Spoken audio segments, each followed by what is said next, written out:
बिस्मिल्लाहिर्रहमानिर्रहीम जी अस्सलाम वालेकुम डियर स्टूडेंट्स। आज की वीडियो में हम क्लास 8 मैथ की एक्सरसाइज 2.15 को मुकम्मल तौर पे सॉल्व करेंगे।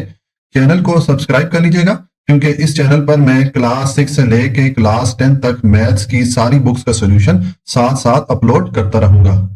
अब यहाँ पर क्वेश्चन हमें दिया गया है, using laws of exponent simplify and write the answer in exponential form. ये नीचे हमें कुछ एक्सप्रेशन दी गई हैं जो कि एक्सपोनेंशियल फॉर्म में है या पावर की सूरत में लिखी गई है। ठीक है, तो हमने इनको सॉल्व करना है लॉज ऑफ एक्सपोनेंट की मदद से। यानी कि ये जो एक्सपोनेंट है या पावर है जिसको कि उर्दू में कुव्वत नुमा बोलते हैं, इनको सॉल्व करने के कुछ कवानीन है, कुछ रूल है। ठीक है, उनको लॉज ऑफ एक्सपोनेंट कहा जाता है। तो हम ये एक्सप्रेशन सॉल्व करेंगे उन लॉज ऑफ एक्सपोनेंट या वो जो कुव्वत नुमा के कवानीन है उन कवानीन के मुताबिक जो है हम इन एक्सप्रेशन को सॉल्व करेंगे और हमारा जो आंसर आएगा उसको हमने एक्सपोनेंशियल फॉर्म में ही रखना है, यानी कि इस तरह पावर की सूरत में ही अपने अपना आंसर रखना है। ठीक है, अब देखें पार्ट 1 है, इसमें हमें ये एक्सप्रेशन दी गई है, इसको हमने लॉज ऑफ एक्सपोनेंट की मदद से या कुव्वत नुमा की जो कवानीन है उनकी मदद से हमने इसको सॉल्व करना है। तो उसका सोल्यूशन है, पहले तो मैंने ये एक्सप्रेशन लिखी। अब देखें यहाँ पर दो टर्म आपस में मल्टीप्लाई हो रही है, इन दोनों टर्म की जो पावर है या एक्सपोनेंट है वो सेम है। तो यहां पर हम जो लॉ ऑफ एक्सपोनेंट इस्तेमाल करेंगे उसके मुताबिक अगर दो टर्म आपस में मल्टीप्लाई हो रही हो और उनकी पावर सेम हो तो हम जो उन दोनों टर्म की बेसिस होती हैं उनको आपस में मल्टीप्लाई कर लेते हैं और पावर एक बार लिख लेते हैं। तो देखिए अब इसी लॉ या इसी कानून के मुताबिक जब हम इस टर्म को सॉल्व करेंगे तो हमारे पास जो एक्सप्रेशन बनेगी उस तरह बनेगी। ठीक है, मैंने देखें आपको बताया कि इस लॉ के मुताबिक हमें जो दो टर्म मिलती हैं अगर उनकी पावर सेम हो तो हम उनकी बेसिस को मल्टीप्लाई कर लेते हैं। तो देखिए ये पहली टर्म की बेस क्या है, 2 है, तो मैंने यहाँ पर 2 लिख दिया और इसको मैंने मल्टीप्लाई कर दिया दूसरी वाली टर्म के बेस 5 के साथ। तो मैंने इन दोनों टर्म की बेसिस को मल्टीप्लाई कर दिया और इनकी जो पावर है वो मैंने एक बार लिख दी। ठीक है, तो अब आपके पास ये एक्सप्रेशन बनी, इसको आप सिंप्लीफाई करें तो अब 2 को 5 से मल्टीप्लाई करेंगे तो ये 10 हो जाएगा। ठीक है, तो ये हमारे पास 10 आ गया और इसकी पावर मैंने ये लिख दी। अब हमें क्वेश्चन में कहा गया है कि हमने आंसर एक्सपोनेंशियल फॉर्म में ही रखना है, यानी कि इस तरह पावर की सूरत में ही रखना है। तो इसका मतलब है कि ये हमारा सोल्यूशन हो जाएगा। तो यहाँ पर हमने कौन सा लॉ ऑफ एक्सपोनेंट यूज किया या कुव्वत नुमा का कौन सा कानून यहाँ पर यूज किया कि अगर दो ऐसी टर्म आपस में मल्टीप्लाई हो रही हो जिनकी पावर सेम हो तो हम उन दो टर्म को मल्टीप्लाई करते हैं तो उनकी जो बेसिस होती हैं उनको मल्टीप्लाई कर लेते हैं और पावर को एक बार लिख लेते हैं। ठीक है, ये वाला लॉ ऑफ एक्सपोनेंट यहाँ पर हमने यूज किया है।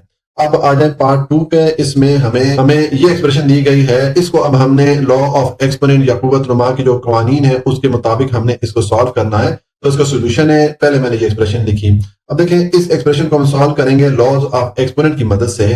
तो देखें यहाँ पर हमें जो एक्सप्रेशन दी गई है इसमें दो टर्म आ रही है, ये 2x + 3y ब्रैकेट के अंदर ये एक टर्म हो गई और ये दूसरी ब्रैकेट के अंदर 2x + 3y ये दूसरी टर्म हो गई। अब यहाँ पर देखें ये दो एक जैसी टर्म आपस में मल्टीप्लाई हो रही है। तो यहाँ पर जो लॉ ऑफ एक्सपोनेंट या कुव्वत नुमा का जो कानून हम यूज करेंगे कि अगर दो एक जैसी टर्म आपस में मल्टीप्लाई हो रही हो जैसे कि यहाँ पर हो रही है तो हम उन दोनों टर्म की जो पावर्स होती हैं उनको हम ऐड कर लेते हैं। ठीक है, तो आप देखें यहाँ पर जो पहली वाली टर्म है इसकी यहाँ पर पावर लिखी हुई नहीं है। तो हम जानते हैं कि जब किसी भी वेरिएबल या किसी भी टर्म की पावर लिखी हुई नहीं होती उसकी पावर 1 होती है। तो उसका मतलब है कि जो पहली टर्म है इसकी पावर भी 1 है और ये जो दूसरी टर्म है इसकी पावर भी 1 है। तो इनको जब हम आपस में मल्टीप्लाई करेंगे लॉ ऑफ एक्सपोनेंट की मदद से तो हम इन दोनों की पावर्स को ऐड कर लेंगे। ठीक है, तो देखें पहले मैंने ये जो पहली वाली टर्म थी इसकी पावर लिखी, उसके बाद मैंने ये प्लस का साइन डाला और फिर ये जो दूसरी वाली टर्म थी इसकी पावर मैंने यहाँ पर लिख दी 1। तो हमने क्या कर लिया, हमने इन दोनों टर्म की पावर को आपस में ऐड कर लिया। ठीक है, तो अब आप इनकी पावर को ऐड करेंगे तो ये आ जाएगा 2x + 3y और ये 1 + 1 पावर ऐड होगी तो ये 2 हो जाएगा। तो ये हमारे पास सोल्यूशन आ गया। हमने इस एक्सप्रेशन को जब सॉल्व किया लॉ ऑफ एक्सपोनेंट की मदद से तो ये हमारा सोल्यूशन आ गया। ठीक है, तो यहां पर हमने कौन सा लॉ ऑफ एक्सपोनेंट यूज किया है कि अगर दो एक जैसी टर्म आपस में मल्टीप्लाई हो रही हो तो उनकी पावर्स को आपस में ऐड कर दिया जाता है। ठीक है, तो इस तरह ये हमारा आंसर आ जाता है। अभी आंसर हमने एक्सपोनेंशियल फॉर्म में या पावर की सूरत में ही रखा है। ठीक है, क्योंकि हमें क्वेश्चन में कहा गया कि आपने आंसर जो है एक्सपोनेंशियल फॉर्म में ही लिखना है। ठीक हो गया, तो ये हमारा पार्ट 2 कंप्लीट हो जाता है। अच्छा जी, अब पार्ट 3 है, इसमें हमें ये एक्सप्रेशन दी गई है तो इस एक्सप्रेशन को हम लॉज ऑफ एक्सपोनेंट या कुव्वत नुमा के जो कवानीन है उनके मदद से हम इसको सॉल्व करते हैं।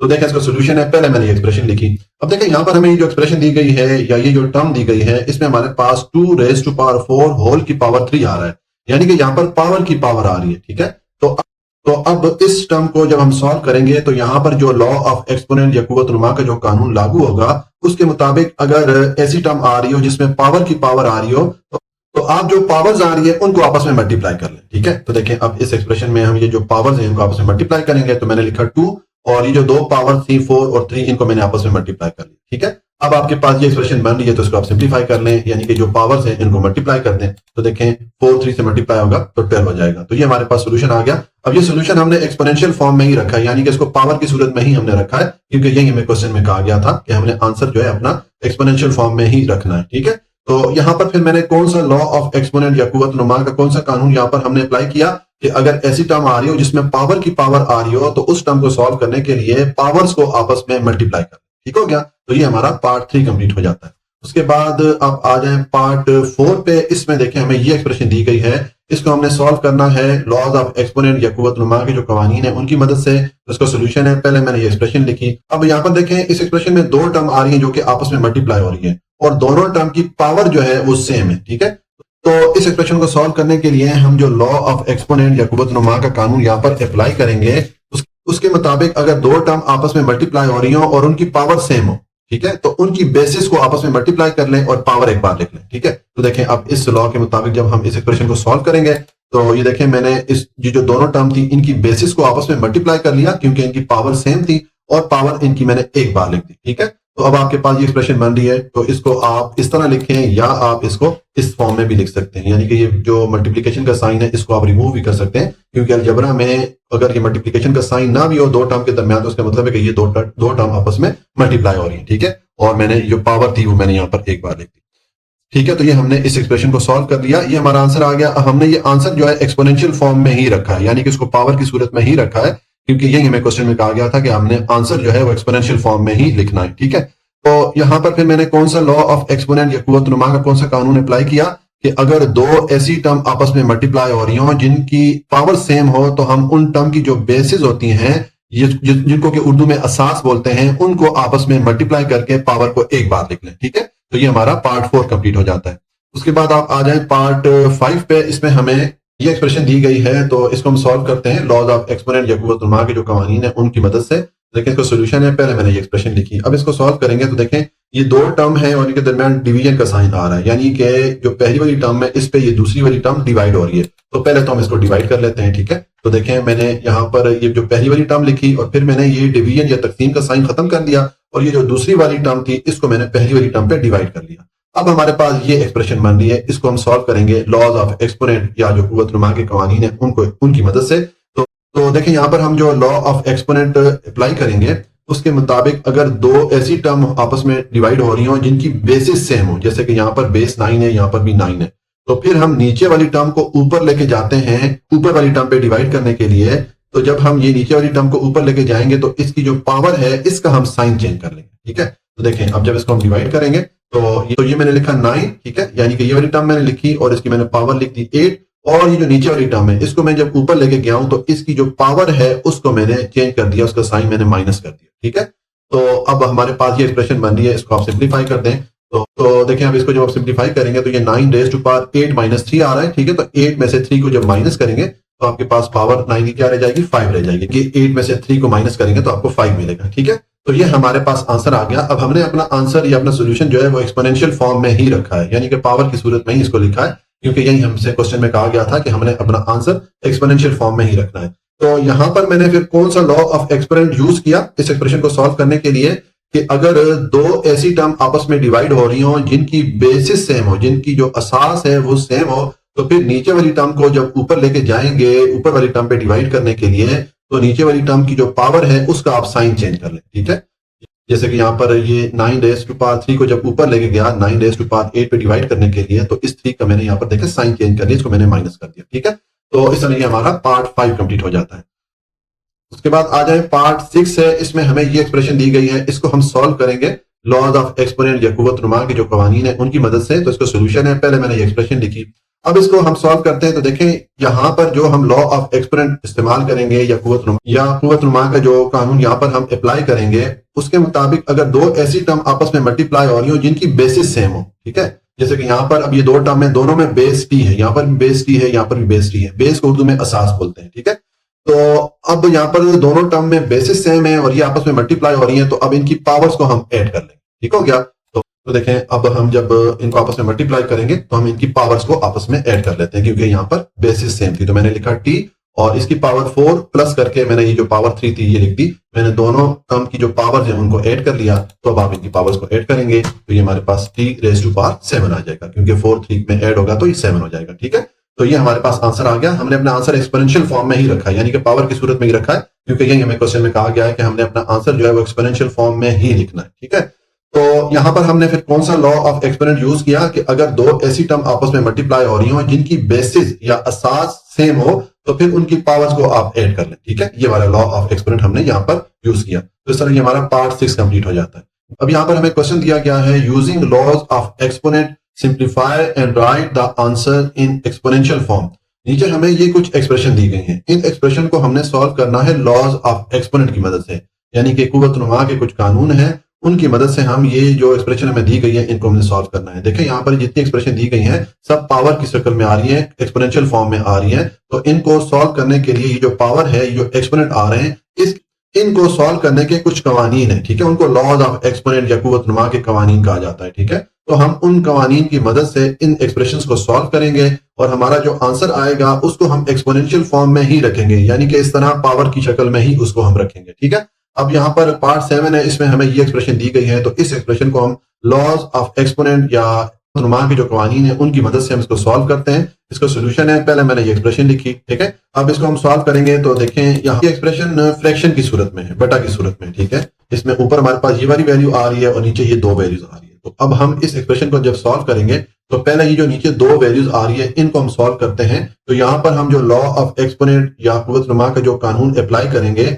उसके मुताबिक अगर दो ऐसी टर्म आपस में मल्टीप्लाई हो रही हो जिनकी बेस सेम हो, जैसे कि यहाँ पर इस टर्म में बेस क्या है, बेस यहाँ पर 3 है और इस टर्म में भी बेस 3 है, बेस को उर्दू में एहसास बोलते हैं। तो ऐसी टर्म जिनकी बेसिस सेम हो और वो आपस में मल्टीप्लाई हो रही हो तो उनको मल्टीप्लाई करते टाइम हम क्या करते हैं, उनकी जो पावर्स होती हैं उनको ऐड कर दिया जाता है, उनको आपस में जमा कर लिया जाता है। ठीक है, तो अब हम इसी लॉ को यूज करते हुए जो नीचे वाली दो टर्म है इनको पहले सॉल्व कर लेते हैं। तो देखें, ये मैंने ऊपर वाली जो टर्म थी वो मैंने एज इट इज लिख दी और नीचे मैंने ये जो दो टर्म थी इनका जो पावर है वो मैंने आपस में ऐड कर दिया, क्योंकि इनकी बेसिस सेम थी, इनकी जो असास थी वो सेम थी। ठीक है, तो अब हमारे पास ये एक्सप्रेशन बन रही है, इसको आप सॉल्व करें तो पहले तो ये नीचे हमारे पास जो टर्म आ रही है इसको आप सिंप्लीफाई कर दें। देखें, यहाँ पर ये 3 की पावर 4 प्लस 3 है, तो 4 और 3 को ऐड करेंगे तो 3 की पावर 7 हो जाएगा। ठीक है, अब हमारे पास ये एक्सप्रेशन बन रही है।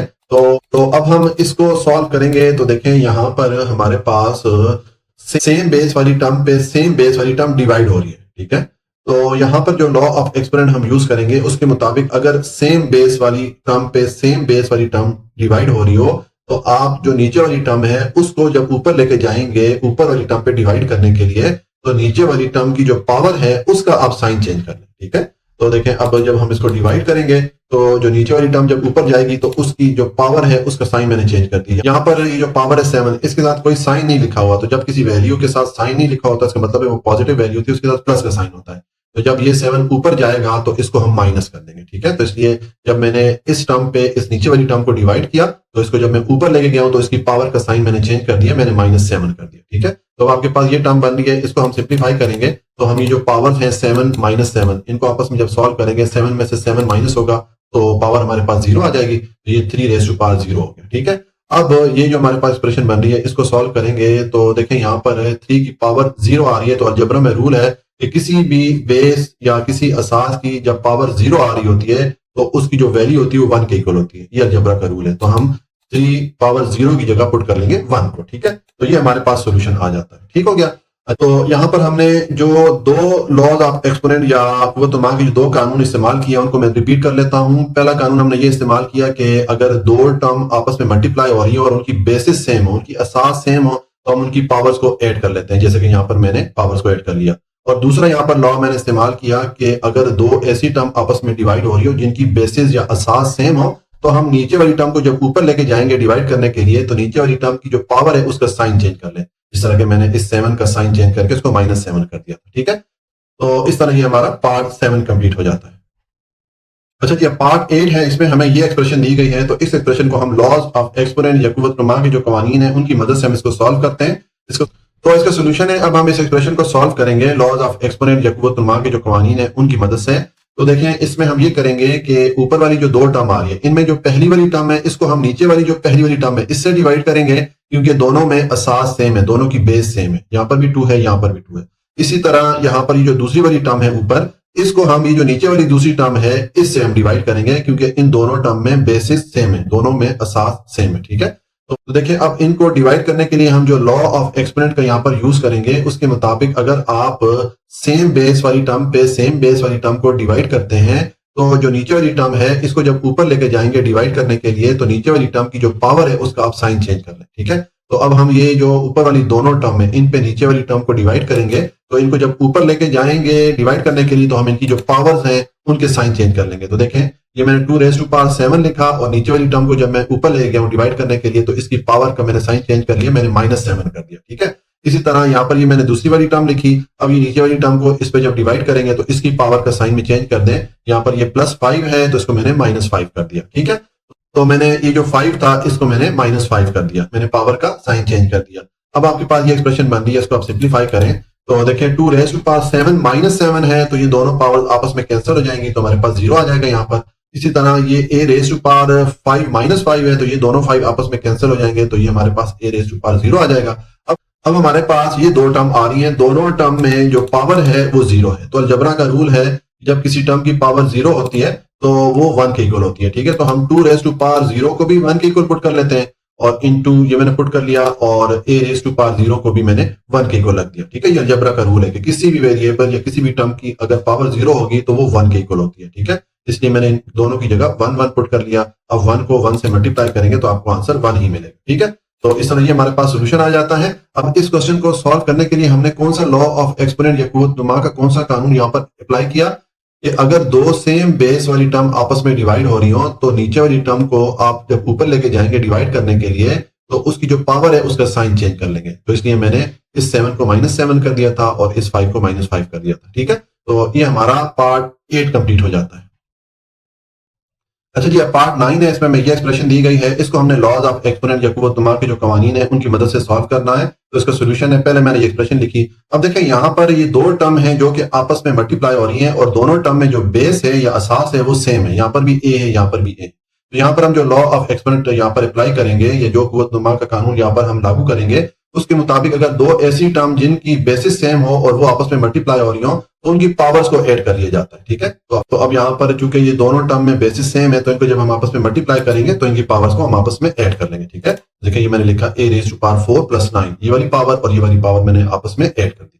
तो अब आप इनको ऐड कर लें तो 4 को 9 में ऐड करेंगे तो आपको 13 मिलेगा। तो ये हमारे पास सोल्यूशन आ जाता है a रेज़ टू पावर 13। ठीक है, यहाँ पर हमने कौन सा लॉ ऑफ एक्सपोनेंट यूज किया इस क्वेश्चन को सॉल्व करने के लिए कि अगर दो टर्म आपस में मल्टीप्लाई हो रही हो और उनकी बेसिस सेम हो तो उनकी पावर्स को आपस में ऐड कर लिया जाता है। ठीक हो गया, ये हमारा पार्ट 9 कंप्लीट हो जाता है। अच्छा जी, अब पार्ट 10 है, इसमें हमें ये एक्सप्रेशन दी गई है तो इसको हमने लॉज ऑफ एक्सपोनेंट या कुव्वत-नुमा के जो कवानीन है उनकी मदद से सॉल्व करना है। इसका सोल्यूशन है, पहले मैंने एक्सप्रेशन लिखी, अब इसको सॉल्व करेंगे तो देखिए यहाँ पर दो टर्म है और दोनों की पावर 0 आ रही है। तो अलजबरा में रूल है कि अगर कोई भी टर्म हो या कोई भी वेरिएबल हो उसकी पावर अगर 0 हो तो उसकी वैल्यू जो है वो 1 के इक्वल होती है। ठीक है, तो इसका मतलब ये जो पहली वाली टर्म है 5 रेज़ टू पावर 0 इसकी वैल्यू 1 के इक्वल होगी, इसी तरह ये 3 रेज़ टू पावर 0 भी 1 के इक्वल होगी। ठीक है, तो हम दोनों को जब सॉल्व करेंगे तो इनकी जगह हम 1 और 1 पुट कर लेंगे। ये मैंने 1 यहाँ पर पुट कर लिया और ये वाला मल्टीप्लिकेशन का साइन पुट करके फिर मैंने इसकी जगह भी 1 पुट कर लिया। अब आप 1 को 1 से मल्टीप्लाई करेंगे तो आपको 1 ही मिलेगा। ठीक है, तो ये हमारे पास सोल्यूशन आ जाता है पार्ट 10 का। ठीक है, इसमें हमने जो लॉ ऑफ एक्सपोनेंट यूज किया उसके मुताबिक अगर कोई भी टर्म या कोई भी वेरिएबल जिसकी पावर 0 हो उसकी वैल्यू 1 के इक्वल होती है। ठीक है, ये वाला लॉ हमने यहाँ पर यूज किया इस एक्सप्रेशन को सॉल्व करने के लिए। अच्छा, उसके बाद आप आ जाए तो ये पार्ट 11 है, इसमें में ये एक्सप्रेशन दी गई है, इसको हम लॉज ऑफ एक्सपोनेंट या जो कुव्वत-नुमा के कवानीन है उनकी मदद से सॉल्व करते हैं। इसका सोल्यूशन है, पहले मैंने ये एक्सप्रेशन लिखी, अब इसको सॉल्व करेंगे। देखें इस एक्सप्रेशन में यहाँ पर ये जो पहली वाली टर्म आ रही है यहाँ पर हमारे पास आ रहा है 5 raise to power 2 whole power 3, यानी कि यहाँ पर पावर की पावर आ रही है। तो यहाँ पर हम जो लॉ ऑफ एक्सपोनेंट यूज करेंगे उसके मुताबिक अगर हमारे पास ऐसी टर्म आए जिसमें पावर की पावर आ रही हो तो आप उस टर्म की दोनों पावर्स को आपस में मल्टीप्लाई कर लें। ठीक है, तो इस टर्म को सॉल्व करने के लिए हम ये जो दो पावर्स हैं इनको आपस में मल्टीप्लाई कर लेंगे। तो देखें ये मैंने यहाँ पर ये 5 लिखा और इसकी जो दोनों पावर थी इनको मैंने आपस में मल्टीप्लाई कर लिया और बाकी वाली जो टर्म थी मैंने एज इट इज लिख दी, जैसे थी वैसे करके लिख ली। ठीक है, अब इस एक्सप्रेशन को सॉल्व करें तो ये 2 को 3 से आप मल्टीप्लाई करेंगे तो 5 रेज़ टू पावर आपके पास 6 आ जाएगा। ठीक है, अब आपके पास ये एक्सप्रेशन बन रही है, तो इसको आप सिंप्लीफाई करेंगे तो इसमें देखिए डिवीजन का साइन आ रहा है। इसका मतलब है कि ये जो वैल्यू है 5 रेज़ टू पावर 7 ये इन दोनों वैल्यूज पे डिवाइड हो रही है। ठीक है, तो हम इसको डिवाइड कर लेते हैं। इसको जब आप डिवाइड कर लेंगे तो हमारे पास जो एक्सप्रेशन बनेगी वो इस तरह बन जाएगी। ठीक है, ये देखें, ये मैंने ये दोनों टर्म लिखी और इनके नीचे मैंने इस डिवीजन को साइन को रिमूव करके 5 रेज़ टू पावर 7 को यहाँ पर लिख दिया। ठीक है, अब हमारे पास ये एक्सप्रेशन बनी, इसको सिंप्लीफाई करेंगे तो इसमें देखें ऊपर जो दो टर्म आ रही हैं, दोनों टर्म आपस में मल्टीप्लाई हो रही है और इनकी बेसिस सेम है, इनमें जो असास है वो सेम है, दोनों में 5 है बेस की वैल्यू। तो इसका मतलब है कि यहाँ पर हम जो लॉ ऑफ एक्सपोनेंट यूज करेंगे उसके मुताबिक अगर दो ऐसी टर्म आपस में मल्टीप्लाई हो रही हो जिनकी बेसिस सेम हो तो उनकी पावर्स को आप ऐड कर लें। ठीक है, तो हम इन दोनों टर्म्स को जब मल्टीप्लाई करेंगे तो इनकी पावर्स को हम ऐड कर लेंगे। तो ये देखें मैंने ये 6 और 4 को आपस में ऐड कर लिया। ठीक है, तो अब जब आप 6 को 4 में ऐड करेंगे तो आपको टोटल मिलेगा 10। ठीक है, तो ऊपर हमारे पास 5 रेज़ टू पावर 10 आ गया divided by 5 raise to power 7 आ गया। अब यहां पर देखें दो टर्म आपस में डिवाइड हो रही है और दोनों में बेसिस सेम है, दोनों में असास सेम है। तो यहाँ पर हम जो लॉ ऑफ एक्सपोनेंट यूज करेंगे उसके मुताबिक अगर दो टर्म आपस में डिवाइड हो रही हो और उनकी बेसिस अगर सेम हो तो फिर आप नीचे वाली टर्म को ऊपर जब लेके जाएंगे डिवाइड करने के लिए तो नीचे वाली टर्म की जो पावर है उसका साइन आप चेंज कर लें। ठीक है, तो हम जब इसका साइन चेंज करेंगे नीचे वाली टर्म का तो हमारे पास जो एक्सप्रेशन बनेगी वो ये वाली बनेगी। ठीक है, देखिए ये मैंने 5 रेज़ टू पावर 10 लिख दिया और अब ये नीचे वाली टर्म को जब मैं ऊपर लेके गया इस ऊपर वाली टर्म पे डिवाइड करने के लिए तो इसकी पावर का साइन मैंने चेंज कर दिया, इसको मैंने -7 कर दिया। ठीक है, तो अब आप जो ये एक्सप्रेशन आपके पास बन रही है इसको आप सिंप्लीफाई कर दें तो देखें 10 में से 7 को माइनस करेंगे तो आपके पास 5 रेज़ टू पावर 3 आ जाएगा। तो ये हमारे पास सोल्यूशन आ गया। ठीक है, यहाँ पर हमने देखे कौन कौन से लॉ ऑफ एक्सपोनेंट अप्लाई किए हैं। एक तो हमने यहाँ पर ये वाला लॉ अप्लाई किया था कि अगर ऐसी टर्म हो जिसमें पावर की पावर आ रही हो तो उस टर्म को सॉल्व करने के लिए दोनों पावर्स को मल्टीप्लाई कर लें, जिस तरह हमने यहाँ पर कर दिया। फिर यहाँ पर हमने दूसरा जो लॉ अप्लाई किया कि अगर दो ऐसी टर्म आ रही हो जिनकी बेसिस सेम हो और वो आपस में मल्टीप्लाई हो रही हो तो उनको मल्टीप्लाई करते टाइम उनकी पावर्स को आपस में आप ऐड कर लें, जैसे कि यहाँ पर मैंने किया था। और उसके बाद हमने जो नेक्स्ट लॉ ऑफ एक्सपोनेंट यहाँ पर अप्लाई किया कि अगर दो टर्म आपस में डिवाइड हो रही हो और उनकी बेसिस सेम हो तो नीचे वाली टर्म को जब ऊपर लेके जाएंगे डिवाइड करने के लिए तो उसकी जो पावर है उसका साइन चेंज कर लें। ठीक है, तो हमने इन मुख्तलिफ लॉज ऑफ एक्सपोनेंट की मदद से इस एक्सप्रेशन को सिंप्लीफाई किया तो हमारा ये आंसर आ गया। ये हमारा पार्ट 11 कंप्लीट हो जाता है।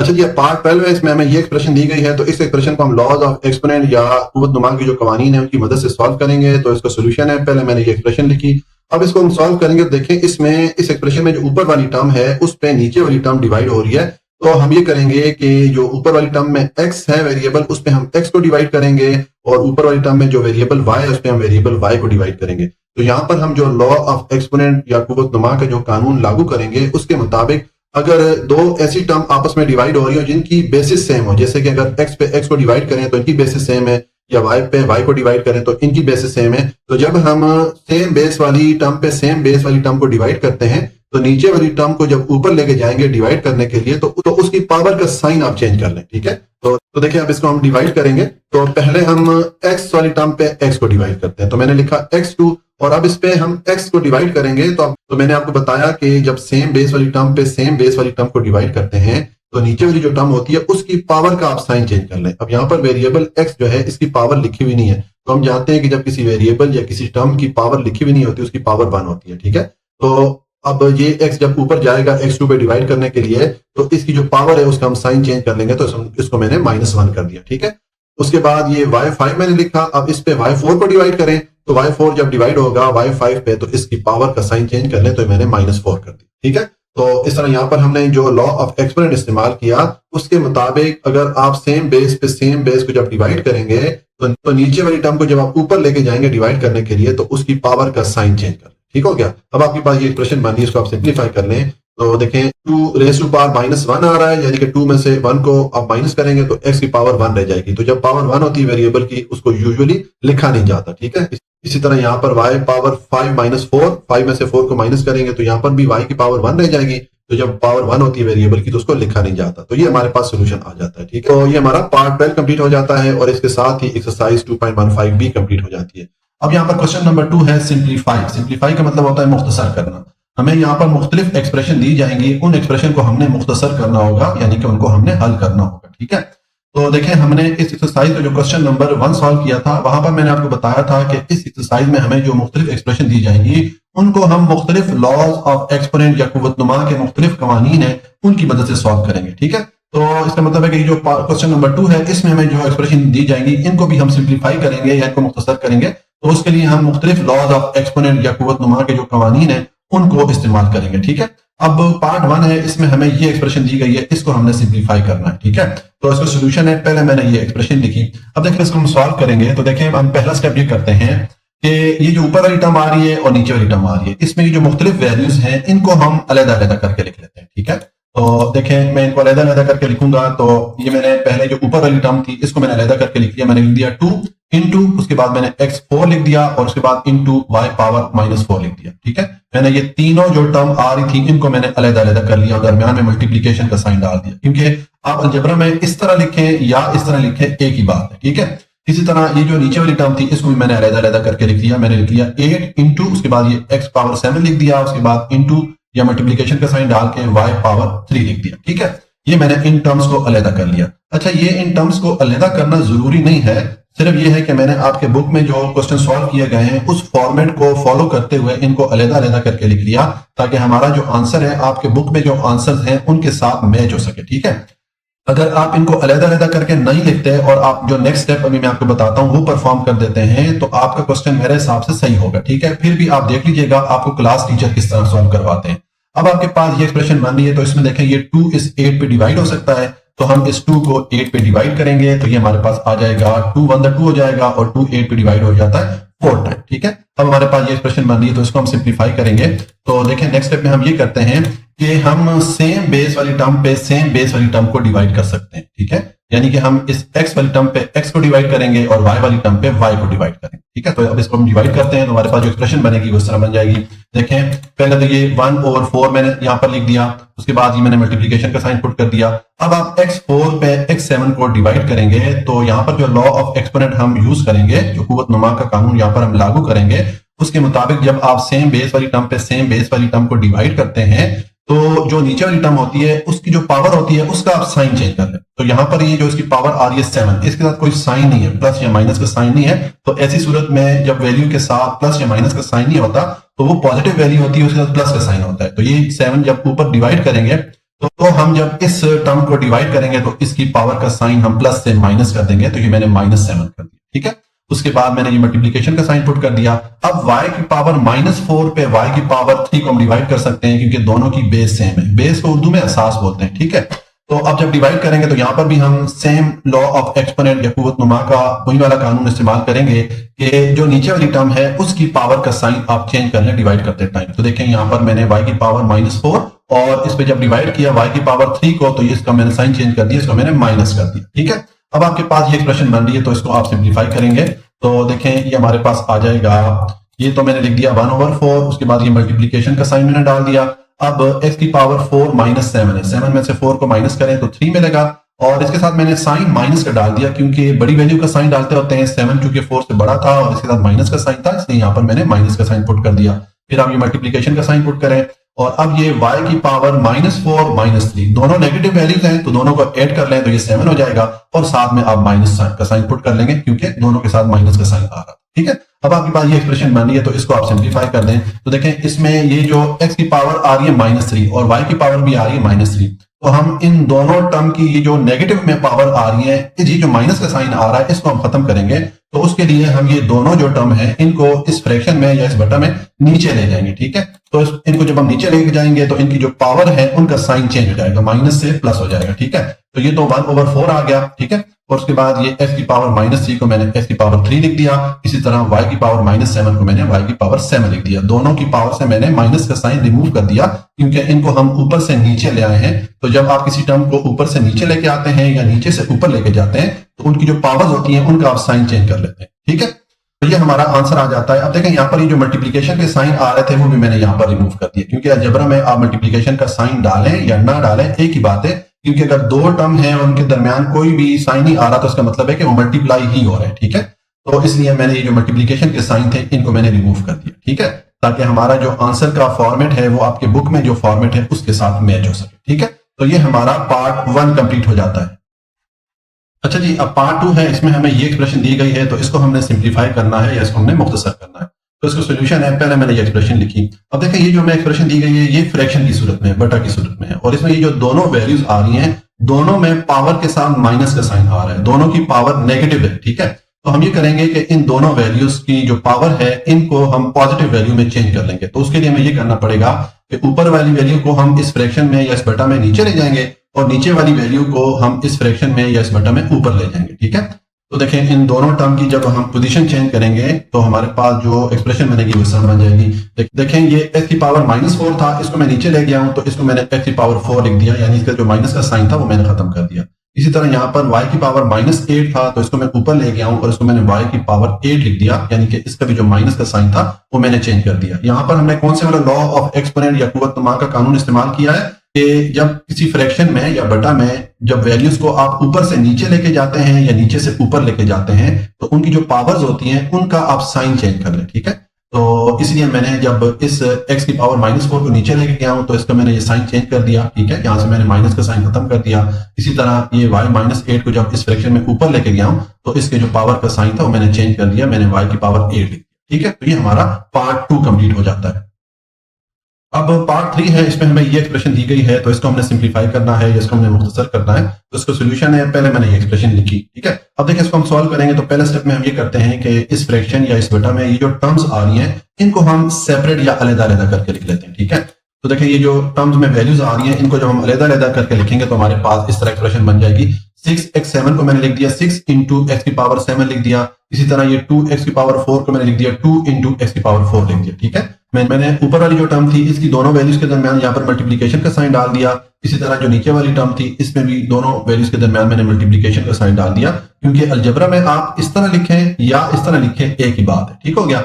तो अब आपके पास ये एक्सप्रेशन बनी, इसको सिंप्लीफाई करेंगे तो देखें ये 2 जो है इस 6 पे डिवाइड हो सकता है, तो हम इस 2 को 6 पे डिवाइड करेंगे तो हमारे पास ये आ जाएगा 2 1 2 हो जाएगा और 2 जो है 6 पे 3 टाइम डिवाइड हो जाता है। अब हमारे पास ये एक्सप्रेशन बन रही है। तो इसमें अब आप ये जो x की पावर 7 है इस पे x की पावर 4 को डिवाइड कर सकते हैं, क्योंकि हमने पीछे लॉ ऑफ एक्सपोनेंट या कुव्वत नुमा के कवानीन पढ़े थे क्वेश्चन नंबर 1 में। वहां पर मैंने आपको बताया था कि जो सेम बेस वाली टर्म होती है उस पे आप सेम बेस वाली टर्म को डिवाइड कर सकते हैं। तो यहाँ पर जो टर्म है इसकी बेस x है, बेस को उर्दू में एहसास बोलते हैं, ठीक है। और यहाँ पर जो टर्म है इसकी बेस भी x है, तो हम इन दोनों टर्म्स को आपस में डिवाइड कर सकते हैं, ठीक है।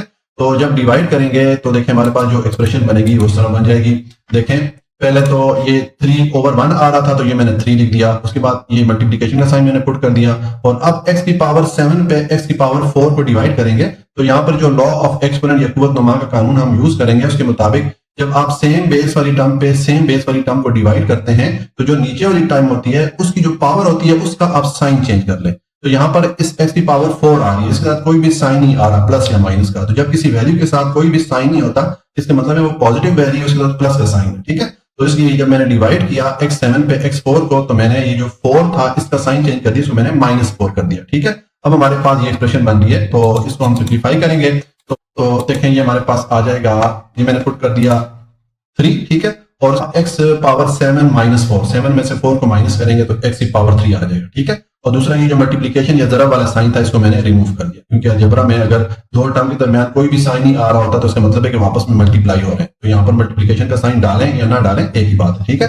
तो चूंकि हमने अपना आंसर आपके बुक के आंसर के फॉर्मेट के साथ मैच करना है इसलिए मैंने ये मल्टीप्लिकेशन का साइन यहाँ से रिमूव कर दिया। तो ये हमारा पार्ट 3 कंप्लीट हो जाता है। अच्छा जी, अब पार्ट 4 है, इसमें हमें ये एक्सप्रेशन दी गई है तो इस एक्सप्रेशन को हमने सिंप्लीफाई करना है या इसको हमने मुख्तसर करना है।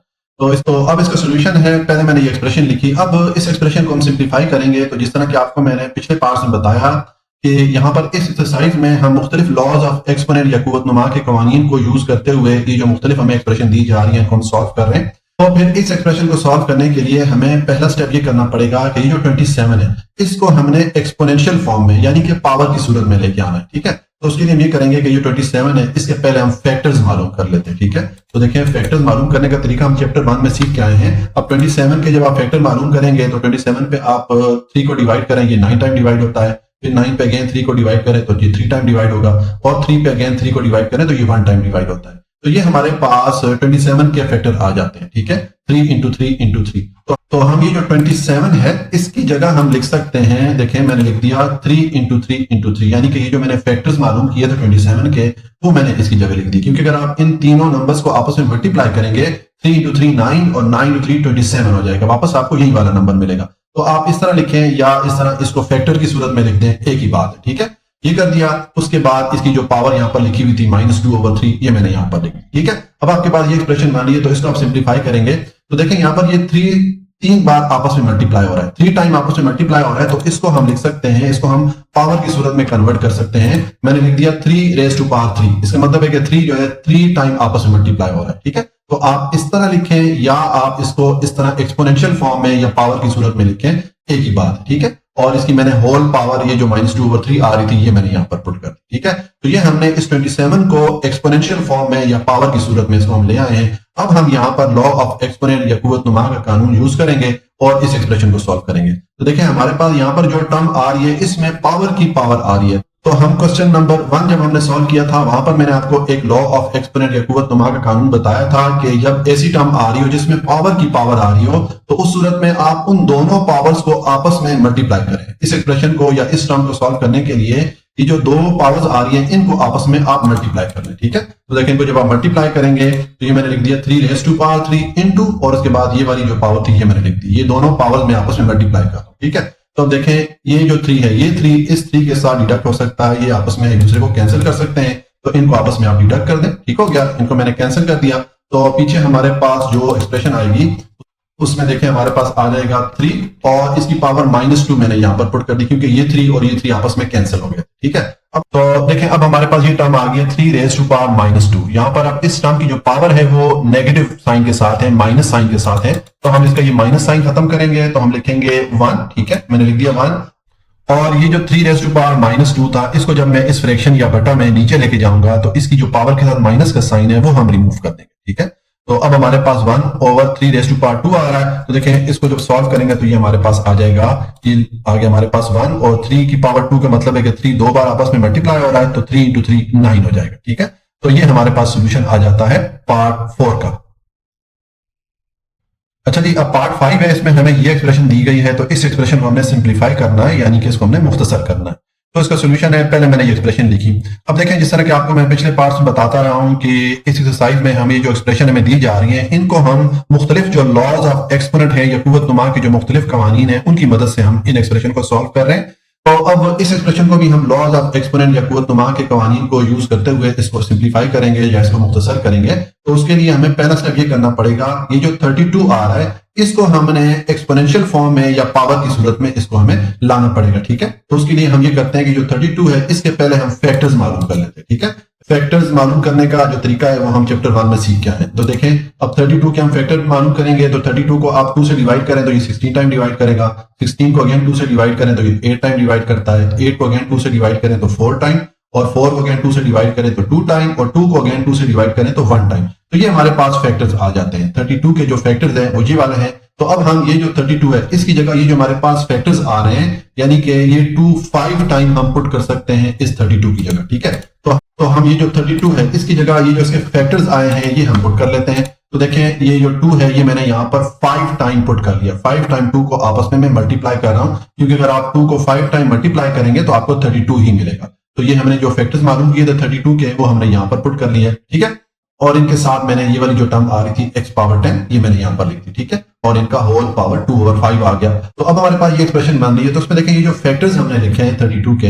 इनको अब हम एक्सपोनेंशियल फॉर्म में या पावर की सूरत में लिख सकते हैं। अब देखें यहाँ पर ये 2 5 टाइम आपस में मल्टीप्लाई हो रहा है, तो इनको जब हम पावर की सूरत में लिखना चाहेंगे तो हम इसको लिख सकते हैं 2 raised to power 5 लिख दिया। इसका मतलब है कि 2 जो है 5 टाइम आपस में मल्टीप्लाई हो रहा है, और इंटू मैंने ये x की पावर 10 ये वाली वैल्यू पुट कर दी, और इंटू मैंने ये x पावर 10 इस टर्म को पुट कर दिया, और इसकी मैंने होल पावर 2/5 लिख दी। ठीक है, अब हमारे पास ये एक्सप्रेशन बन रही है। ठीक है, ये दो टर्म है और इनकी होल पावर 2/5 आ रही है। तो हम ये करते हैं कि इन दोनों टर्म की जो ये पावर है अलग अलग करके हम ले लेते हैं। ठीक है, तो हम इस एक्सप्रेशन को लिख सकते हैं, ये मैंने लिख दिया 2 raised to power 5 और इसकी मैंने ये वाली पावर लिख दी। उसके बाद ये इंटू का साइन पुट करके उसके बाद मैंने x पावर 10 और इसकी होल पावर मैंने ये वाली पावर लिख दी, यानी कि ये जो पावर आ रही थी इन दोनों टर्म की मैंने अलग अलग करके लिख ली। ठीक है, अब हमारे पास ये एक्सप्रेशन बन रही है। तो यहाँ पर अब हम लॉ ऑफ एक्सपोनेंट या कुव्वत नुमा का कानून इस्तेमाल करेंगे। हम क्वेश्चन नंबर 1 सॉल्व करते टाइम ये लॉ पढ़ के आए थे कि अगर ऐसी टर्म हो जिसमें पावर की पावर आ रही हो, जैसा कि यहाँ पर अब ये 2 raised to power और इसकी होल पावर 2/5 आ रही है, इस तरह यहाँ पर x की पावर 10 और इसकी होल पावर 2/5 आ रही है, दोनों टर्म में पावर की पावर आ रही है। ठीक है, तो ऐसी टर्म जिसमें पावर की पावर आ रही हो, ऐसी टर्म को सॉल्व करने के लिए हम क्या करते होते हैं, उनकी जो पावर्स होती हैं उन पावर्स को आपस में हम मल्टीप्लाई कर लेते हैं। ठीक है, तो हम इन दोनों टर्म को जब सॉल्व करेंगे तो इनकी जो पावर्स आ रही हैं आपस में इनको हम मल्टीप्लाई कर दें। ठीक है, तो ये मैंने 2 रेज़ टू पावर 5 इंटू 2/5 यानी कि ये दोनों पावर्स आपस में मल्टीप्लाई कर दी।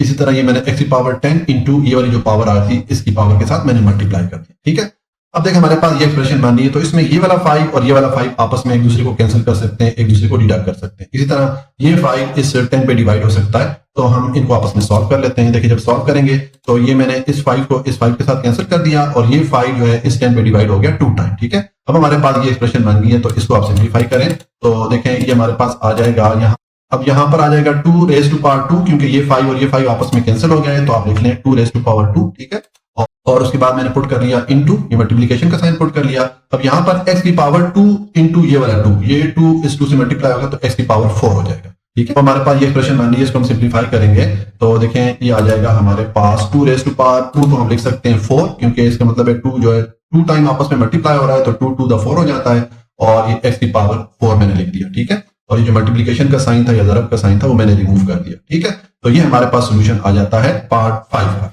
जी आज के लिए इतना ही। अगर आपको कोई भी पॉइंट समझ में नहीं आया हो तो आप कमेंट में पूछ सकते हैं। अगर हो सके तो वीडियो को लाइक, सब्सक्राइब और शेयर कर लीजिएगा, क्योंकि ये वीडियो बनाने के लिए बहुत ज्यादा मेहनत लगती है। हमेशा खुश रहें, मुस्कुराते रहें, अल्लाह की अमान में। अब यहाँ पर हमें क्वेश्चन नंबर 2 में कहा जा रहा है कि सिंप्लीफाई। सिंप्लीफाई का मतलब है मुख्तसर करना। हमें यहाँ पर मुख्तलिफ एक्सप्रेशन दी जाएंगी, इनको हमने मुख्तसर करना है, इनको हमने हल करना है। ठीक है, तो हम देखें पार्ट 6 है, इसमें हमें ये एक्सप्रेशन दी गई है। अब इस एक्सप्रेशन को हमने सिंप्लीफाई करना है या इसको हमने मुख्तसर करना है, तो उसका सोल्यूशन है, पहले मैंने ये एक्सप्रेशन लिखी।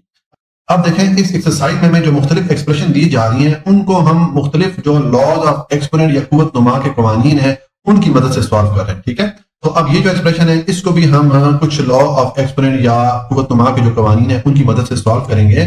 तो उसके लिए हमें ये करना पड़ेगा कि ये जो 81 आ रहा है यहाँ पर इस ब्रैकेट में, इस 81 को हमने एक्सपोनेंशियल फॉर्म में या पावर की सूरत में लिखना पड़ेगा। ठीक है, तो उसके लिए हमें ये करना पड़ेगा कि इस 81 के हम पहले फैक्टर्स मालूम कर लेते हैं। ठीक है, तो देखें जब फैक्टर्स हम मालूम करेंगे, हम फैक्टर्स मालूम करने का तरीका जो है वो चैप्टर 1 में सीख के आए हैं। ठीक है, देखें अब 81 के फैक्टर्स मालूम करेंगे तो 81 पे आप 3 डिवाइड करें, ये डिवाइड होगा 27 टाइम, 27 को अगेन 3 से डिवाइड करें तो ये हो जाएगा 9 टाइम। ठीक है, 9 पे अगेन 3 डिवाइड हो सकता है 3 टाइम और 3 पे अगेन 3 डिवाइड होगा 1 टाइम। तो ये हमारे पास 81 के फैक्टर आ गए। ठीक है, तो ये जो हमारे पास फैक्टर्स आए हैं 81 के, अब ये जो 81 है इसकी जगह हम इसके जो फैक्टर्स हैं इनको हम लिख लेते हैं। ठीक है, तो देखें जब मैं इस 81 की जगह ये जो फैक्टर्स मैंने मालूम किए ये लिखूंगा तो मेरे पास जो एक्सप्रेशन बनेगी वो इस तरह बन जाएगी। अब देखें यहाँ पर ये जो फैक्टर्स आए हैं 81 के, इसमें 3 कितनी बार आ रहा है, 4 बार आ रहा है। ठीक है, तो ये मैंने 3 इंटू 3 इंटू 3 इंटू 3 4 बार 3 को मैंने यहाँ पर पुट कर दिया। ठीक है, इस 81 की जगह मैंने इसके फैक्टर लिख दिया है और उसके बाद इनटू ये वाली जो टर्म थी a की पावर 4 ये मैंने लिख दी और इसका मैंने होल पावर 3/2 यानी कि ये वाली जो पावर में दी गई थी ये मैंने पुट कर दी। ठीक है, अब हमारे पास ये एक्सप्रेशन बन रही है, तो इसमें ये जो फैक्टर्स हमने लिखे हैं 81 के, इनको अब हम एक्सपोनेंशियल फॉर्म में या पावर की सूरत में लिख सकते हैं। ठीक है, तो यहाँ पर देखें 3 जो है वो 4 टाइम आपस में मल्टीप्लाई हो रहा है, तो हम इसको 3 रेज़ टू पावर 4 लिख सकते हैं। ठीक है, तो और इनटू मैंने ये वाली टर्म लिख दी a की पावर 4 और इसकी होल पावर 3/2 मैंने लिख दी। अब हमारे पास ये एक्सप्रेशन बन रही है, तो देखें यहाँ पर ये 2 टर्म है और इनकी होल पावर 3/2 आ रही है, तो ये जो 3/2 पावर आ रही है हम इन दोनों टर्म की अलग-अलग करके ले लेते हैं। ठीक है, तो देखें हमारे पास जो एक्सप्रेशन बनेगी वो फिर इस तरह बन जाएगी, ये मैंने 3 रेज़ टू पावर 4 लिख दिया और इसकी मैंने ये पावर लिख दी 3/2। ठीक है, उसके बाद मैंने ये मल्टीप्लिकेशन का साइन पुट कर दिया और फिर ये a रेज़ टू पावर 4 लिख के इसकी होल पावर 3/2 लिख दी। तो मैंने ये वाली जो पावर 3/2 आ रही थी इन दोनों टर्म की मैंने अलग-अलग करके ले ली। ठीक है, अब हम इस एक्सप्रेशन को सॉल्व करेंगे, तो यहाँ पर हम लॉ ऑफ एक्सपोनेंट यूज करेंगे। हम पीछे एक लॉ ऑफ एक्सपोनेंट पढ़ के आए हैं कि जब आपके पास ऐसी टर्म आ रही हो जिसमें पावर की पावर आ रही हो, ठीक है, जैसे यहाँ पर देखें 3 रेज़ टू पावर 4 और इसकी होल पावर 3/2 आ रही है, इसी तरह यहाँ पर a रेज़ टू पावर 4 और इसकी होल पावर 3/2 आ रही है, दोनों टर्म में पावर की पावर्स आ रही हैं। तो जब भी आपको ऐसी टर्म मिले जिसमें पावर की पावर आ रही हो तो ऐसी टर्म को सॉल्व करने के लिए जो पावर्स आ रही हैं उनको आपस में आप मल्टीप्लाई कर लें। ठीक है, तो अब हम जब इस लॉ ऑफ एक्सपोनेंट के मुताबिक इस एक्सप्रेशन को सॉल्व करेंगे तो देखिए हमारे पास जो एक्सप्रेशन बनेगी वो इस तरह बन जाएगी, ये मैंने 3 रेज़ टू पावर 4 इंटू ये वाली जो पावर थी यहाँ पर मैंने लिख दी, यानी कि ये दोनों पावर्स आपस में मल्टीप्लाई कर रहा हूं। इसी तरह ये मैंने a रेज़ टू पावर 4 और इसकी पावर जो 4 है इसके साथ मैं ये वाली जो पावर 3/2 इसको मल्टीप्लाई कर, ठीक है। तो अब हमारे पास ये एक्सप्रेशन बन रही है, तो देखें इसमें ये 2 इस 4 पे डिवाइड हो सकता है, इस तरह ये वाला 2 इस 4 पे डिवाइड हो सकता है, ठीक है। तो इनको हम डिवाइड कर लेते हैं, तो ये हमारे पास आ जाएगा, ये 2 इस 4 पे 2 टाइम डिवाइड होता है, इस तरह ये वाला 2 इस 4 पे 2 टाइम डिवाइड होगा, ठीक है। अब हमारे पास ये एक्सप्रेशन बन रही है, तो इसको आप सिंप्लीफाई कर दें, तो देखिए हमारे पास जो नई एक्सप्रेशन बनेगी उस तरह बन जाएगी। अब देखिए यहाँ पर आ रहा है 3 पावर 2 इंटू 3, 2 और 3 को मल्टीप्लाई करें तो 3 की पावर 6 हो जाएगा, और इसी तरह ये a पावर 2 इंटू 3, 2 को 3 से मल्टीप्लाई करें तो ये भी a की पावर 6 हो जाएगा, ठीक है। अब आपके पास ये एक्सप्रेशन बन रही है, तो देखिए यहाँ पर आ रहा है 3 रेज टू पावर 6, इसका मतलब है 3 जो है 6 टाइम आपस में मल्टीप्लाई हो रहा है, तो 3 को आप जब 6 टाइम आपस में मल्टीप्लाई करेंगे, देखिए ये 3 3 9 हो जाता है, 9 को 3 से मल्टीप्लाई करें 27 हो जाता है, 27 को 3 से मल्टीप्लाई करें तो 81 हो जाता है, और 81 को 3 से मल्टीप्लाई करें तो 243 हो जाएगा, और 243 को आप इस 3 से मल्टीप्लाई करेंगे तो 729 आ जाएगा, ठीक है। तो इसका मतलब है कि जब आप इस वाली टर्म को सॉल्व करेंगे, यानी कि 3 को 6 टाइम आपस में मल्टीप्लाई करेंगे, तो यहां पर आपको क्या वैल्यू मिलेगी, ये आपको वैल्यू मिलेगी 729, तो ये मैंने पुट कर दी, और उसके बाद ये वाली जो वैल्यू आ रही थी, ये वाली जो टर्म आ रही थी a की पावर 6, ये मैंने यहां पर पुट कर दी, और मैंने ये मल्टीप्लीकेशन का साइन इन दोनों टर्म के दरमियान रिमूव कर दिया, तो ये हमारा सोल्यूशन आ जाता है पार्ट 6 का। अच्छा जी, पार्ट 7 है, इसमें हमें ये एक्सप्रेशन दी गई है, इसको हमने सिंप्लीफाई करना है या इसको हमने मुख्तसर करना है, तो उसका सोल्यूशन है, पहले मैंने ये एक्सप्रेशन लिखी। अब देखें, जिस तरह आपको मैं पिछले पार्ट में बताता रहा हूं कि इस एक्सरसाइज में जो एक्सप्रेशन दी जा रही है, इनको हम मुख्तलिफ जो लॉज ऑफ एक्सपोनेंट है या कुव्वत नुमा के जो कवानीन है उनकी मदद से सॉल्व कर रहे हैं, तो यहां पर भी अब इस एक्सप्रेशन को सॉल्व करने के लिए हम कुछ लॉज ऑफ एक्सपोनेंट को यूज करेंगे, ठीक है।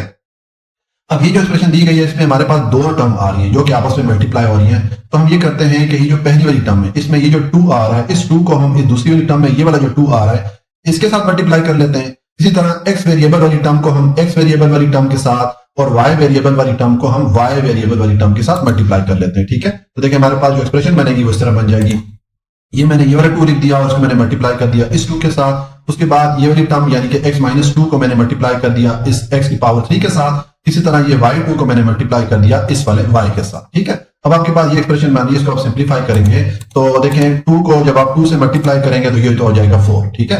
उसके बाद देखें ये जो दो टर्म है इनको मल्टीप्लाई करेंगे, तो यहां पर हम जो लॉ ऑफ एक्सपोनेंट यूज करेंगे उसके मुताबिक जब हम सेम बेस वाली टर्म को मल्टीप्लाई करते हैं, यहां पर देखें बेस x है और यहां पर भी बेस x है, तो इनको जब मल्टीप्लाई करेंगे तो इनकी पावर्स को आपस में ऐड कर लेंगे हम, यहाँ पर इनकी पावर्स को मैंने ऐड कर दिया, ये -2 + 3 कर दिया। इसी तरह अब ये जो दो टर्म है इनको मल्टीप्लाई करेंगे तो यहाँ पर भी बेसिस सेम है, तो हम इनकी पावर्स को आपस में ऐड कर लेंगे, तो यहाँ पर y की पावर 2 है और यहाँ पर y की पावर लिखी हुई नहीं है, तो जब भी किसी वेरिएबल की पावर लिखी हुई नहीं होती तो उसकी पावर 1 होती है, तो ये मैंने 2 + 1 कर दिया, इनकी पावर्स को भी ऐड कर दिया। अब ये एक्सप्रेशन बन रही है तो उसको आप सिंप्लीफाई कर दें, तो देखिए ये आ जाएगा, ये तो मैंने 4 पुट कर दिया, उसके बाद x की पावर -2 3 में से 2, तो 3 में से जब आप 2 को माइनस करेंगे तो x की पावर 1 आ जाएगी, तो जब 1 पावर होती है तो हम नहीं लिखते होते, तो ये मैंने सिर्फ यहाँ पर x पुट कर दिया, और उसके बाद ये y की पावर 2 + 1, 2 को 1 में ऐड करेंगे तो y की पावर 3 आ जाएगी, ठीक है। और तो ये हमारे पास सोल्यूशन आ जाता है, इस एक्सप्रेशन को जो मैंने सॉल्व किया हमारे पास ये सोल्यूशन आ जाता है। यहाँ पर ये जो मल्टीप्लिकेशन के साइन आ रहे थे, ये जो ज़रब के साइन आ रहे थे वो मैंने रिमूव कर दिया, क्योंकि अलजेब्रा में आप ये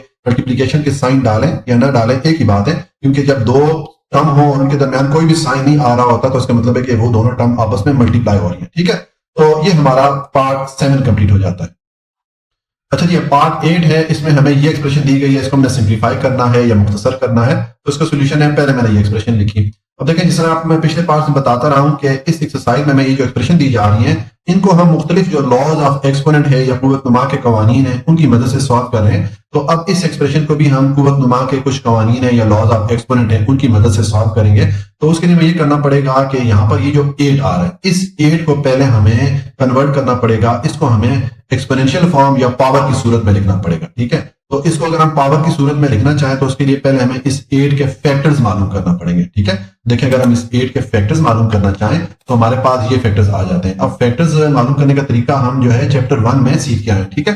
तो अब देखें, ये 8 के हमारे पास जो फैक्टर आ जाएंगे ये 2 × 2 × 2 ये आ जाएंगे, ये मैंने यहाँ पर इसके फैक्टर्स लिख दिए। अब ये 2 3 टाइम आपस में मल्टीप्लाई हो रहा है, तो इसको हम 2⁻³ लिख सकते हैं, यानी कि 8 को अगर हम एक्सपोनेंशियल फॉर्म में लिखना चाहें या पावर की सूरत में लिखना चाहें तो 2⁻³ लिख सकते हैं, ठीक है। तो हम ये करेंगे कि ये जो 8 है इसकी जगह हम जो इसकी ये वाली फॉर्म है, ये जो एक्सपोनेंशियल फॉर्म है, ये हम यहाँ पर पुट कर लेते हैं, ठीक है। ये हमारा पहला स्टेप हो गया। देखें, ये बाकी जितनी वैल्यू थी ये तो मैंने एज इट इज लिख दी, जैसे थी वैसे करके लिख दी, और ये 8 की जगह मैंने 2 रेज़ टू पावर 3 पुट कर दिया, और इसका मैंने होल पावर ये वाला जो 3 था ये मैंने यहाँ पर पुट कर दिया। ठीक है, तो ये हमने पहला स्टेप कर लिया, हमने इस 8 को एक्सपोनेंशियल फॉर्म में या पावर की सूरत में लिख दिया। अब हम इसको सॉल्व करेंगे, तो देखें यहां पर अब हम एक लॉ ऑफ एक्सपोनेंट यूज करेंगे, जो कि हम पीछे जब क्वेश्चन नंबर 1 हमने सॉल्व किया था वहां पर हम यूज करके आए थे। तो अब देखें यहां पर ये जो पहली वाली टर्म है, इस टर्म में पावर की पावर आ रही है 2 raise to power 5 whole power 2 आ रही है। इसी तरह यहां पर ये वाली जो टर्म है इसमें भी पावर की पावर आ रही है। तो हम एक लॉ ऑफ एक्सपोनेंट पढ़ के आए थे कि जब कोई ऐसी टर्म हो जिसमें पावर की पावर आ रही हो, तो उस टर्म को सॉल्व करने के लिए हम क्या करते होते हैं, हम वो जो दो पावर्स आ रही होती है उनको आपस में आप मल्टीप्लाई कर लेते हैं। ठीक है, तो हम ये जो दो टर्म्स हैं इनको सॉल्व करेंगे तो इनकी पावर्स को आपस में मल्टीप्लाई कर लेंगे। ठीक है, तो देखें ये मैंने लिख दिया 2 रेज़ टू पावर 5 और इसके साथ मैंने ये वाली जो पावर थी इसको मल्टीप्लाई कर दिया। ठीक है, और इनटू ये 7 पावर 3 लिख दिया। इसी तरह ये 2 रेज़ टू पावर 3 और इसके साथ मैंने ये वाली जो पावर आ रही थी इसके मल्टीप्लाई कर दिया, यानी कि इसकी भी जो दोनों पावर्स आ रही थी उनको मल्टीप्लाई कर दिया, और इनटू मैंने पुट कर दिया ये जो 7 रेज़ टू पावर -1 है इसको पुट कर दिया। ठीक है, तो अब हमारे पास ये एक्सप्रेशन बन रही है, इसको हम सिंप्लीफाई कर लेंगे। तो देखें जब इसको सिंप्लीफाई करेंगे तो हमारे पास जो नई एक्सप्रेशन बनेगी उस तरह बन जाएगी। देखें ये 2 रेज़ टू पावर 5 इंटू 2 आ रहा है, 5 को 2 से मल्टीप्लाई करें तो 2 पावर 10 आ जाएगा, और इंटू मैंने ये वाली वैल्यू पुट कर दिया। इसी तरह ये 2 रेज़ टू पावर 3 इंटू 3 ये 2 रेज़ टू पावर 9 हो जाएगा, और इंटू ये वाली वैल्यू 7 रेज़ टू पावर -1 ये मैंने पुट कर दी। ठीक है, अब हमारे पास ये एक्सप्रेशन बन रही है। तो देखें इसमें ये जो पहली वाली टर्म है इसकी बेस 2 है, और यहाँ पर नीचे भी जो पहली वाली टर्म है इसकी बेस 2 है। तो हम सेम बेस वाली टर्म पे सेम बेस वाली टर्म को डिवाइड करेंगे। ठीक है, इसी तरह यहाँ पर ये वाली जो टर्म है 7 पावर 3 इस पे हम 7 पावर -1 इसको डिवाइड करेंगे। ठीक है, यहाँ पर हम जो लॉ ऑफ एक्सपोनेंट यूज करने लगे हैं उसके मुताबिक जब सेम बेस वाली टर्म पे आप सेम बेस वाली टर्म को डिवाइड करते हैं तो जो नीचे वाली टर्म होती है उसको डिवाइड करते टाइम उसकी जो पावर होती है उसका आप साइन चेंज कर लें। ठीक है, तो देखिए जब आप डिवाइड करेंगे तो आपके पास जो एक्सप्रेशन बनेगी उस तरह बन जाएगी। देखिए अब 2 रेज़ टू पावर 10 पे 2 रेज़ टू पावर 9 को डिवाइड करेंगे तो मैंने लिखा 2 रेज़ टू पावर 10। ठीक है, और ये जो नीचे वाली टर्म थी इसकी पावर का साइन मैंने चेंज करके माइनस कर दिया। ठीक है, तो ये 10 - 9 हो गया। इसी तरह यहाँ पर अब 7 रेज़ टू पावर 3 पे आप डिवाइड करेंगे 7 रेज़ टू पावर -1, तो ये मैंने लिखा 7 पावर 3, और अब इस पे जब ये नीचे वाली टर्म डिवाइड करेंगे तो इसकी पावर का साइन आप चेंज कर लें, ये माइनस है इसको आप प्लस कर दें। ठीक है, अब आपके पास ये एक्सप्रेशन बन रही है तो इसको आप सिंप्लीफाई कर दें। देखिए जब आप इसको सिंप्लीफाई करेंगे तो ये आपके पास आ जाएगा ये 2 पावर 10 - 9, 10 में से 9 को माइनस करेंगे तो 2 की पावर 1 आ जाएगी। तो जब पावर 1 होती है तो वो हम नहीं लिखते होते। ठीक है, और इनटू ये आ जाएगा 7 पावर 3 + 1 4 आ जाएगा। अब हमारे पास ये एक्सप्रेशन बन रही है तो उसमें देखिए जो 7 पावर 4 आ रहा है इसका मतलब है कि 7 जो है वो 4 टाइम आपस में मल्टीप्लाई हो रहा है। तो 7 को अगर आप 4 टाइम मल्टीप्लाई करेंगे तो आपको क्या वैल्यू मिलेगी। देखें इस 7 को मल्टीप्लाई करें 49 हो जाता है, 49 को आप इस 7 से मल्टीप्लाई करें तो 343 हो जाता है, और 343 को आप इस 7 से मल्टीप्लाई करें तो 2401 ये वाली वैल्यू आपको मिलेगी। ठीक है, तो हम ये वाली जो वैल्यू है इस 7 रेज़ टू पावर 4 की जगह पुट कर लेते हैं तो हमारे पास ये एक्सप्रेशन बन जाएगी। ठीक है, अब इस एक्सप्रेशन को सिंप्लीफाई कर लें, यानी कि 2 को आप 2401 से मल्टीप्लाई करेंगे तो आपको जो आंसर मिलेगा वो 4802 ये वाली वैल्यू मिल जाएगी। तो ये हमारा सोल्यूशन आ जाता है पार्ट 8 का। चलिए पार्ट 9 है, इसमें मैं ये एक्सप्रेशन दी गई है तो इसको हम सिंप्लीफाई करेंगे या इसको हम मुख्तसर करेंगे। तो इसका सोल्यूशन है, पहले मैंने ये एक्सप्रेशन लिखी, अब इसको हम सॉल्व करेंगे। तो जिस तरह आपको मैं पिछले पार्ट में बताता रहा हूं कि इस एक्सरसाइज में हमें ये जो मुख्तलिफ एक्सप्रेशन दी जा रही है इनको हम कुछ लॉज ऑफ एक्सपोनेंट या कुछ कुव्वत नुमा के कवानीन है उनकी मदद से सॉल्व कर रहे हैं। ठीक है, तो अब इस एक्सप्रेशन को भी हम लॉज ऑफ एक्सपोनेंट की मदद से सॉल्व करेंगे। तो देखिए उसके लिए हम ये करते हैं कि यहाँ पर अब हमारे पास ये जो एक्सप्रेशन है ये फ्रैक्शन या बटा की सूरत में आ रही है। तो हम ये करते हैं कि ये जो पहली वाली टर्म है इसकी बेस चूंकि सेम है, यहाँ पर भी बेस 3 है और यहाँ पर भी बेस 3 है, तो हम पहली वाली टर्म पे इस पहली वाली टर्म को डिवाइड कर लेते हैं। इसी तरह ये जो a वेरिएबल वाली टर्म है इस पे हम इस a वेरिएबल वाली टर्म को डिवाइड कर लेंगे, और b वेरिएबल वाली टर्म पे b वेरिएबल वाली टर्म को डिवाइड कर लेंगे। ठीक है, तो जब हम इसको डिवाइड करेंगे तो देखिए हमारे पास जो एक्सप्रेशन बनेगी वो इस तरह बन जाएगी। अब देखिए यहाँ पर हमने जो लॉ ऑफ एक्सपोनेंट यूज किया उसके मुताबिक जब आप सेम बेस वाली टर्म पे सेम बेस वाली टर्म को डिवाइड करते हैं तो जो नीचे वाली टर्म होती है उसको डिवाइड करते टाइम उसकी पावर का आप साइन चेंज कर लें। तो देखिए अब 3 रेज़ टू पावर 5 पे मैं जब 3 रेज़ टू पावर 3 को डिवाइड करूंगा तो इस टर्म को जब मैंने डिवाइड किया तो इसकी पावर का साइन मैंने चेंज कर दिया, इसको मैंने माइनस कर दिया। ठीक है, इसी तरह अब a पावर 7 पे a पावर 5 को डिवाइड करेंगे तो मैंने लिखा a पावर 7, और इस पे जब नीचे वाली टर्म को डिवाइड करेंगे तो इसकी पावर का साइन चेंज कर ले, मैंने -5 कर दिया।